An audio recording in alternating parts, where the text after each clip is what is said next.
Hi, Mark Anderson here, mortgage banker with Paramount Bank. I'm licensed to lend in all 50 states, and I would love the opportunity to earn your business. Whether you're looking at a purchase mortgage or a refinance scenario, please call or text me at the number below anytime. I would be glad to help. So for today's mortgage rate update, this week rates are low and they are stable.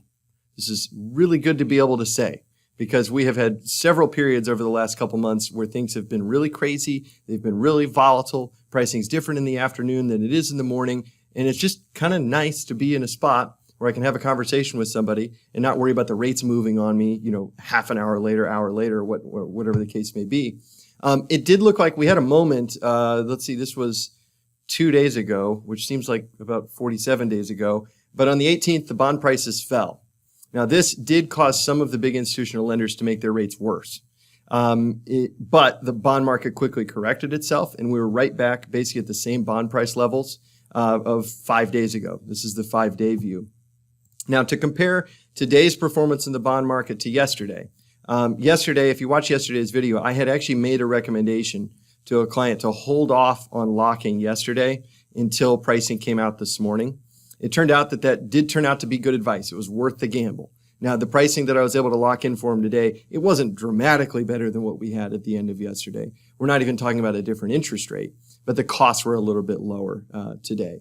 As far as what the market's saying right now, really today over here on the right-hand side, it looks like we had, just a great day across the board, but we basically ended at a bond price level that was essentially equivalent to where we ended the day yesterday at this 103.55, 103.56 level. So we're basically equivalent.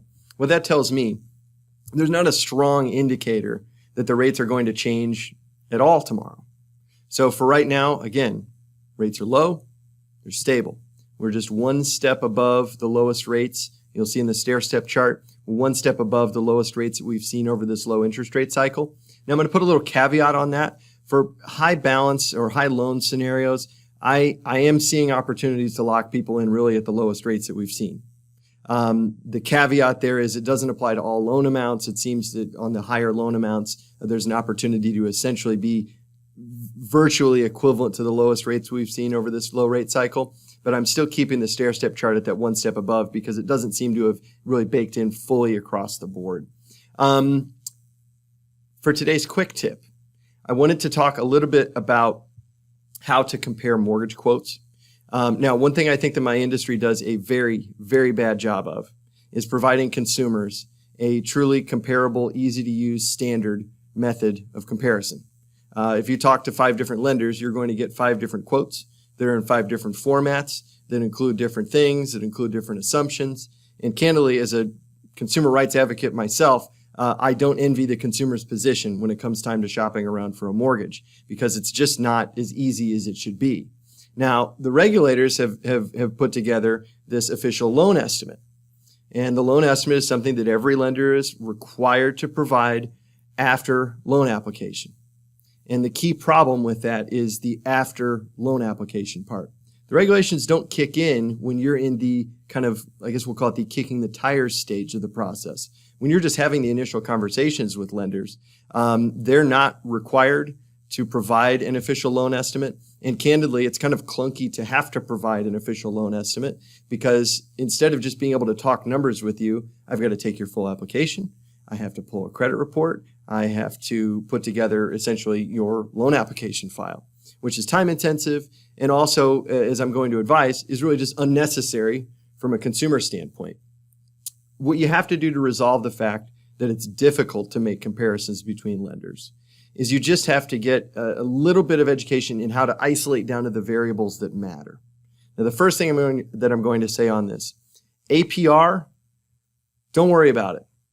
APR in an ideal world would give you one number that you can compare between lenders, and you would just go with the lender offering you the lowest APR.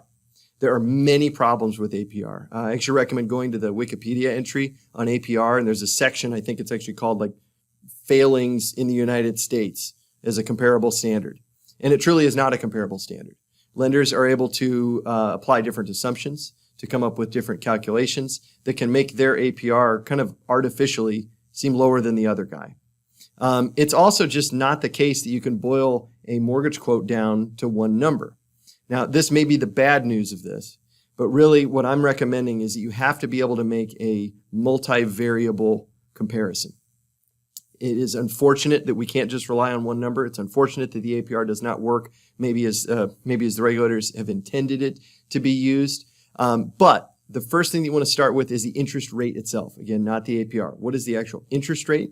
The interest rate is what's used to determine your payment. It's what's used to determine the interest that you are actually going to be spending on the money that you are borrowing. So get the interest rate down.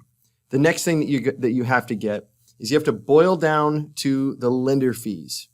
Now, at Paramount Bank, I make this very easy. My lender fee is in one line item. It's an origination fee. It's a flat fee.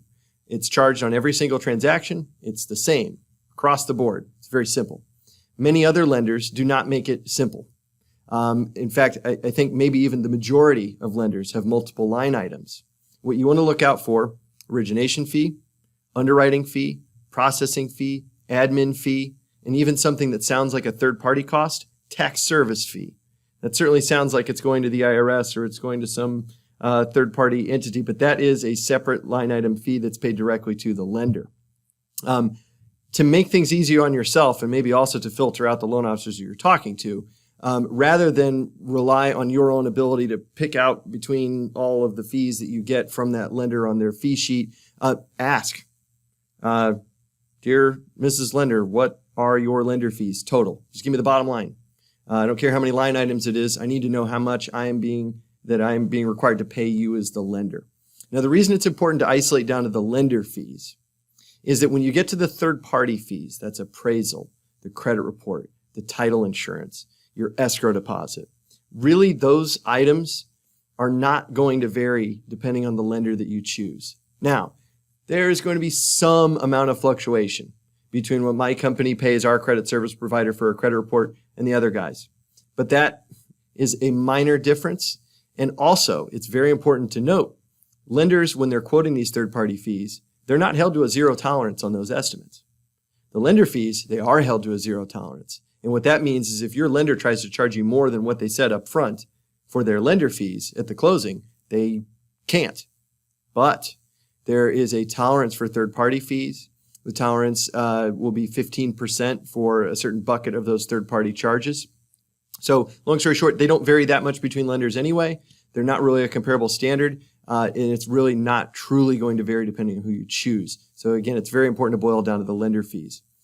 Finally, another variable that you need to get, if your loan carries private mortgage insurance, it is important to get a specific quote from your lender for how much that private mortgage insurance is going to be.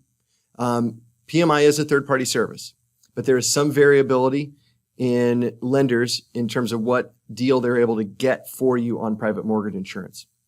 Some lenders only have access to a couple different private mortgage insurance companies, and there's actually huge variability. When I look at all of the PMI companies that I have access to, there's a huge amount of variability between them. Now, my software actually identifies the lowest and the cheapest option, so I can keep that sharp on my price quotes for people. But some lenders are not going to have the ability to get down as low as other lenders on the private mortgage insurance. So to tie all this up, I mentioned this kind of scary sounding multivariable analysis or comparison at the outset of this quick tip. What you really want to do when you have the lender fee and when you have the interest rate is, of course, it's very easy if you find somebody that's cheaper and lower on the interest rate. Okay, there you go. What you may find is you may find a lender that has a lower rate with higher costs versus lender B that has a higher rate with lower costs. Well, how do you compare that? What you probably want to do in that case is go to the lender that's charging you less in fees. You're going to say, hey, this other guy is giving me a lower rate, but he's charging me this much in fees. Now, lender B is going to be in a good position at that point to say, oh, okay, if you want to pay additional fees, then what I can do is simply charge the difference between my normal fee and the other guy's fee and apply that toward discount points. And that can go to reduce your interest rate. You may be surprised to find out in this case, particularly if the first lender is charging, relatively high closing costs. You may find that as soon as the other lender matches their fees, maybe their rate's dead on, or maybe it's even lower. An important key element here is that you can talk to many different lenders and they can all tell you that they have no points.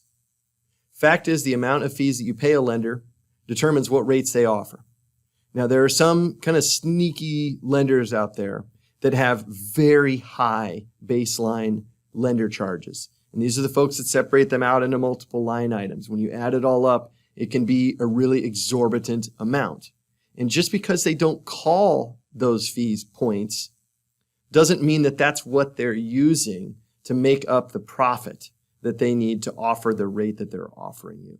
So basically, you just want to isolate those variables down. The last thing I'll say, when choosing a lender, I would argue personally that yes, you want to find very, very competitive pricing. I wouldn't be at the bank that I'm at if I did not feel super confident anytime I issue a quote that I am offering a super competitive offer. However, when it comes down to the comparison, I have to point out that not all lenders are as good. Not all lenders are as reliable. Not all lenders are going to return your calls. Not all lenders are going to manage your transaction the same. What you want to do is choose a lender that you believe is going to competently handle your very, very important financial transaction. And if it comes down to $300 or $400 to go with the guy that you think is going to handle the transaction better, I would argue that that's money well spent. That's just my opinion. But again, you have to make that multivariable analysis. It can be tricky. But if you focus on the interest rate, the lender fees, compare those together, that's what's going to allow you to figure out who's really offering you the best deal. So please do like the video, subscribe to the channel, share this content with anybody that you think may find it useful. Please add a comment. I'll try to engage in the comments as much as I can, and call or text me anytime. Thank you very much for watching.